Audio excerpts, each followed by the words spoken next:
Hello बच्चों, कैसे हैं आप सभी। मुझे उम्मीद है कि आप बड़े अच्छे होंगे और बेहतरीन ढंग से पढ़ रहे होंगे। आप सभी का स्वागत है ज्योग्राफी पाठशाला में। हमारी प्रैक्टिकल की यात्रा चल रही है बेटा, जिसमें हमने पाठ 1 कर लिया है और आज हम पढ़ने जा रहे हैं पाठ नंबर 2। मैंने कि जैसे बताया था आपको कि हमारे पास 4 पाठ हैं प्रैक्टिकल में। हर पाठ में से एक क्वेश्चन आएगा जिसको करना है।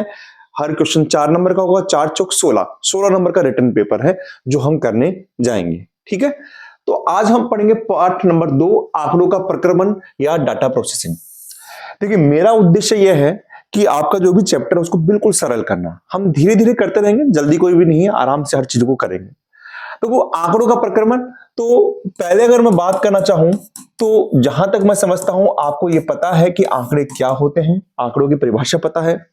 आपको पता है कि जब कोई निश्चित उद्देश्य होता है उसके लिए जो व्यवस्थित गणितीय संख्याओं को हम आंकड़े कहते हैं। आंकड़े हमेशा आपको कच्चे आंकड़े के रूप में प्राप्त होते हैं, यानी रो डाटा के रूप में। यानी जो आंकड़े आप लेकर आएंगे, जैसे मैंने आपको कहा कि आप किसी गांव में जाइए और वहां पर साक्षरता के आंकड़े लेकर आइए, तो आप पहले आंकड़े इकट्ठे कर लेंगे, लेकिन वो कच्चे आंकड़े हैं। लेकिन अगर आपको इनका अच्छे ढंग से अध्ययन करना है, यानी व्यवस्थित रूप से अध्ययन करना है, तो आपको इनका सारणीयन करना होगा, सारणी बनानी होगी और इनका वर्गीकरण करना होगा। ठीक है, इनका वर्गीकरण करना होगा।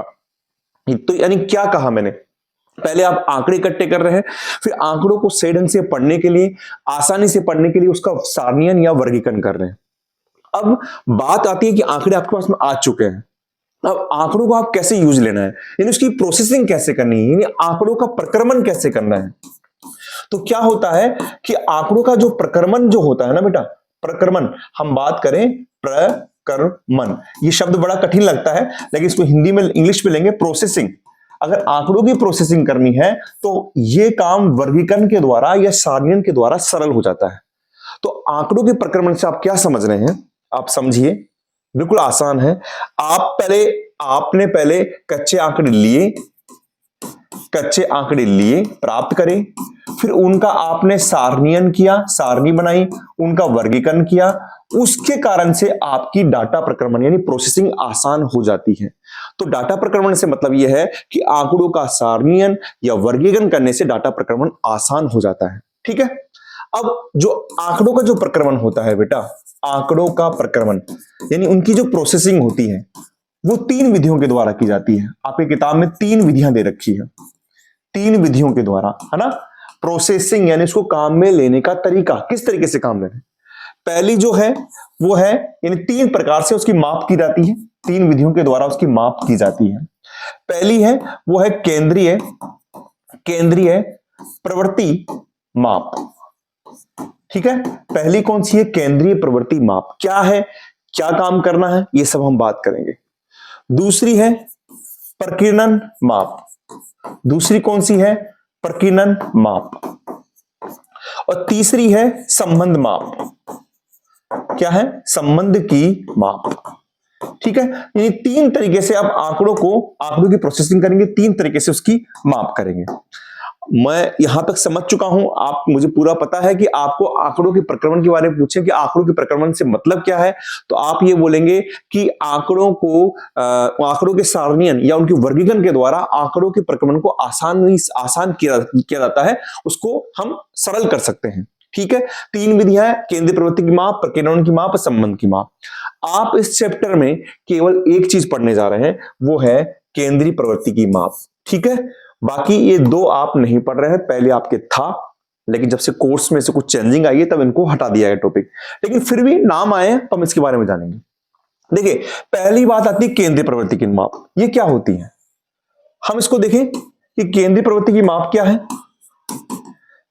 देखिए, केंद्रीय प्रवृत्ति की माप ये कहती है कि आपके पास में जो भी आंकड़े दिए हुए हैं, मेरी जो बोल रहा हूं उनको ध्यान समझना, आपके पास जो भी आंकड़े दिए हुए हैं उनमें से आप किसी एकल मान का, यानी किसी एक एकल मान की खोज करते हैं।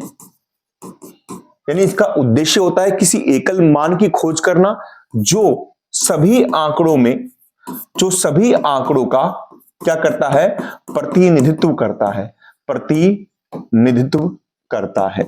ठीक है, तो केंद्रीय प्रवृत्ति की माप ये हो गई कि केंद्रीय प्रवृत्ति की माप के अंदर आप जितने भी आंकड़े हैं जितने भी आंकड़े हैं उसमें एक ऐसे विशिष्ट मान की खोज करते हैं, एकल मान, या हम ऐसे कह सकते हैं कि एक विशिष्ट मान की खोज करते हैं जो सभी आंकड़ों का प्रतिनिधित्व करता है।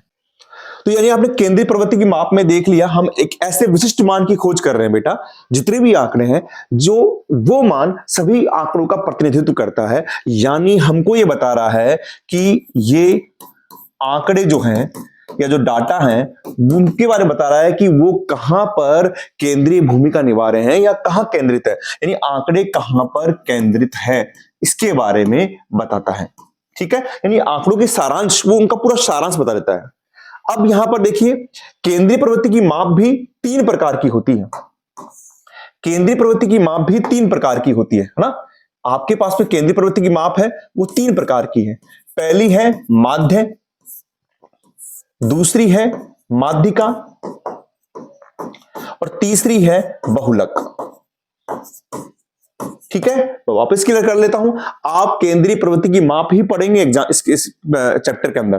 तो 3 है, माध्य, माध्यिका, बहुलक। माध्य सबसे ज्यादा जो मतलब सबसे ज्यादा जो करने वाला, सबसे ज्यादा जिसका अध्ययन किया जाता है वो वाली माप है, यानी माध्य का सबसे ज्यादा अध्ययन किया जाता है। माध्य के अंदर क्या होता है, सभी आंकड़ों का, जितने भी आंकड़े हैं सभी आंकड़ों का औसत निकाला जाता है, सभी आंकड़ों का औसत निकाला जाता है। ये हम बड़े आराम से पढ़ेंगे पहले, लेकिन आप समझिए कि सभी जो आंकड़े हैं उनका औसत निकाला जाता है सभी आंकड़ों का प्रयोग करते हुए।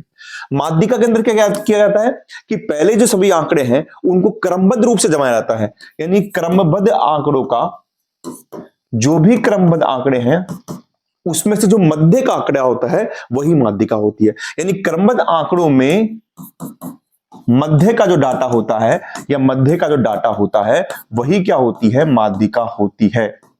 अब क्रमबद्ध से मतलब क्या है, आपको आंकड़े दे रखे हैं 2, 10, 100, 5, 4, तो पहले आप उसको आरोही क्रम में जमाएं, अभी हम सब बातें करेंगे, या अवरोही क्रम में जमाएं, और जो उसके बीच का मान होगा वो हमारी माध्यिका होगी। बहुलक क्या होता है, बहुलक का मतलब होता है कि जिस पद की सबसे ज्यादा पुनरावृत्ति हो रही है, यानी जिस पद की सबसे ज्यादा पुनरावृत्ति हो रही है, यानी सबसे ज्यादा आवर्ती है, वही हमारा बहुलक होता है। जैसे एग्जांपल दे रहा हूं, एक 4 पद है वो 3 बार आया है, 5 पर 6 बार आया है, छठवां पद जो आपके पास में 3 बार आया है और 7वां पद 4 बार आया है। तो सबसे ज्यादा पुनरावृत्ति हो रही है 5 की, ये 6 बार आया है, तो 5 हमारा बहुलक हो जाएगा। हम सब बड़े आराम से बात करेंगे इसके अंदर। तो आपको इस चैप्टर के अंदर केवल केंद्रीय प्रवृत्ति की माप को पढ़ना है, जिसके अंदर माध्यिका को पढ़ना है, माध्यिका को पढ़ना है, माध्य को पढ़ना है, माध्यिका को, बहुलक को पढ़ना है।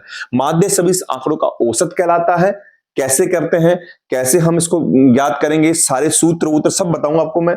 माध्यिका में क्रमबद्ध आंकड़े, पहले आप इसको क्रमबद्ध में जमाइए, जो मध्य का आंकड़ा होता है वो माध्यिका होता है, और बहुलक जिस पद की सर्वाधिक आवर्ती होती है उसे बहुलक कहते हैं। ठीक है, अब देखिए, अब इसमें देखिए आप पढ़ क्या रहे हैं, आप आंकड़ों का प्रक्रमण पढ़ रहे हैं जिसमें आपने केंद्रीय प्रवृत्ति की माप पढ़ ली है ना। लेकिन अब दूसरा रह गया है कि सर आप हमें ये तो बताइए प्रकीर्णन की माप क्या होती है। तो मैं प्रकीर्णन की माप यहां पर बताता हूं आपको। देखिए प्रकीर्णन की माप क्या होती है, आप समझिए। यहां पर इसको अपन थोड़ा नेक्स्ट नीचे कर लेते हैं, ज्यादा अच्छा समझ में आ जाएगा। कि आप यूं देखिए, तो दूसरा लेंगे हम प्रकीर्णन की माप। क्या लेंगे हम, प्रकीर्णन की माप। देखिए प्रकीर्णन का मतलब क्या होता है, फैलाव, फैलना होता है। तो ये क्या करता है बेटा, ये दिए गए आंकड़े, जो भी आंकड़े हैं, दिए गए जो आंकड़े हैं उनके मध्य विषमताओं को मापता है, उनके मध्य विषमताओं को मापता है ना। प्रकीर्णन से मतलब हो रहा है ये आंकड़ों, जो भी आंकड़े उनके फैलाव को बताता है और उनका निष्कर्ष निकालता है। यानी प्रकीर्णन की माप से पता क्या लगता है कि आंकड़ों का प्रसार कितना है, आंकड़ों का फैलाव कितना है, वह उनका निष्कर्ष निकालता है, उनका निष्कर्ष निकालता है। अब प्रकीर्णन की माप भी 4 प्रकार की होती है। प्रकीर्णन की माप कितने प्रकार की होती है, 4 प्रकार की होती है। कौन कौन सी होती है, देखिए आप, प्रकीर्णन की माप कितने प्रकार की होती है, 4 प्रकार की होती है। पहली होती है परिसर, यानी रेंज। अब आप बोलेंगे सर ये क्या है, ये आप पढ़ चुके हैं, मैं बताऊंगा अभी आपको। दूसरी होती है अंतर चतुर्थक सीमा। तीसरी होती है आपके पास माध्य विचलन, देखो विचलन यानी वही फैलाव की बात आ गई है। और चौथी होती है मानक विचलन, मानक विचलन। ये चारों आपके कोर्स में से हट चुके हैं, लेकिन आपको ये मालूम होना चाहिए चारों है क्या। ये चारों प्रकीर्णन की माप है। इनसे आंकड़ों की विषमता का पता चलता है, इनसे आंकड़ों का फैलाव। सबसे परिसर क्या है? परिसर रेंज है बेटा, जो आपको वर्ग अंतराल देता है कि जैसे 10 से 20 का वर्ग अंतराल दिया तो उच्च सीमा और निम्न सीमा का जो अंतर होता है वही परिसर होता है। जैसे मान लीजिए आपको दे दिया 20 40, तो यहां का जो परिसर है वो है 20, यानी उच्च सीमा में से 40 में से क्या घटा देंगे आप? 20 को घटा देंगे, तो वो परिसर हो जाएगा, यानी उसका फैलाव कितना है। तो ये प्रकीर्णन की माप हो गई। अंत में आपके पास में तीसरा जो है वो है संबंध की माप। देखिए संबंध की माप क्या है? संबंध की माप ये होती है कि ये कम से कम दो या दो से अधिक चरों या फिर घटनाओं के मध्य संबंध की सघनता को मापता है। ये दो या दो से अधिक चरों या घटनाओं के मध्य कैसा संबंध है, उनके मध्य कैसा संबंध है, उसकी सघनता को मापता है। सघनता को मापता है। जैसे हम घटनाएं दे दें कि बारिश हो रही है, उसकी संभावना, उर्वरकों का प्रयोग कर रहे हैं आप, उसकी संभावना है, उर्वरकों का प्रयोग कर रहे हैं, और फसल की कितनी गहनता हो रही है, इन घटनाओं के बारे में मापता है। इसका मान 3 होता है। एक मान होता है 0, एक होता है -1 और एक के बीच में होता है। ये आपने पहले पढ़ा होगा, पहले 12th की बुक में था, अब हट चुका है, लेकिन यहां पर नाम है, इसलिए आपको इतना ध्यान होना चाहिए कि इससे हम दो या दो से अधिक चरों के मध्य संबंध की सघनता को मापते हैं, कितने सघन है। अगर 0 आंसर आ रहा है तो यानी बिल्कुल भी संबंध नहीं है। -1 आ रहा है तो दोनों चर इनके मध्य ऋणात्मक, पूर्ण ऋणात्मक संबंध है, और अगर 1 आ रहा है तो इनके मध्य पूर्ण धनात्मक संबंध है। ठीक है, तो आज क्या पढ़ा मेरे बच्चों? आज सर आपने हमको बताया है, आज आपने हमको बताया है कि आंकड़ों का प्रक्रमण क्या होता है, पाठ का नाम है। आपने बताया है कि भैया जब आंकड़े जो प्राप्त होते हैं कच्चे होते हैं, इनका सारणीकरण वर्गीकरण करने के बाद में आंकड़ों का प्रक्रमण आसान हो जाता है। जो हमने पढ़ा है, आंकड़ों का प्रक्रमण 3 विधि से होता है: केंद्रीय प्रवृत्ति की माप, प्रकीर्णन की माप, संबंध की माप, जिसमें ये दोनों चीजें आपके केवल आपको याद रखना है होती क्या है। हमारे लिए महत्वपूर्ण है केंद्रीय प्रवृत्ति की माप। इसमें बताया कि हम एक ऐसे मान की खोज करते हैं, जो सभी दिए गए मानों के मध्य प्रतिनिधित्व को बताता है, और यहां पर कहां डाटा केंद्रित कर रहा है, कहां डाटा बिल्कुल स्थिर है, उसके बारे में बताता है। ये 3 प्रकार की होती है: माध्य, माध्यिका और बहुलक, जिनके बारे में हम नेक्स्ट वीडियो में पढ़ेंगे। मैं आपको हर वीडियो के अंदर माध्य बताऊंगा, फिर अगले में माध्यिका बताऊंगा, बहुलक बताऊंगा। माध्य आपको बताऊंगा तो आपको आसानी से, जैसे अपन व्यक्तिगत श्रेणी की आपको याद है, व्यक्तिगत श्रेणी से करेंगे तो वहां पर बात करेंगे, खंडित श्रेणी से कैसे करते हैं वो भी बात करेंगे, और अखंडित श्रेणी से माध्य कैसे निकालते हैं, कल्पित माध्य कैसे निकालते हैं, सब बातें हम आराम से करेंगे। और मैं आपको विश्वास दिलाता हूं कि हम एक एग्जाम्पल से क्वेश्चन करेंगे, जिससे आपको सारी चीजें आसानी से समझ में आ जाएगी। तो बस आप यूं ही पढ़ते रहिए और मुझ पर विश्वास रखिए। जल्द ही हम प्रैक्टिकल का काम खत्म करेंगे और फिर हम बुक को भी चालू करेंगे। बस आप यूं ही पढ़ते रहिए और अपना ध्यान रखिए। मिलता हूं मैं आपके साथ नेक्स्ट क्लास में। थैंक यू बेटा।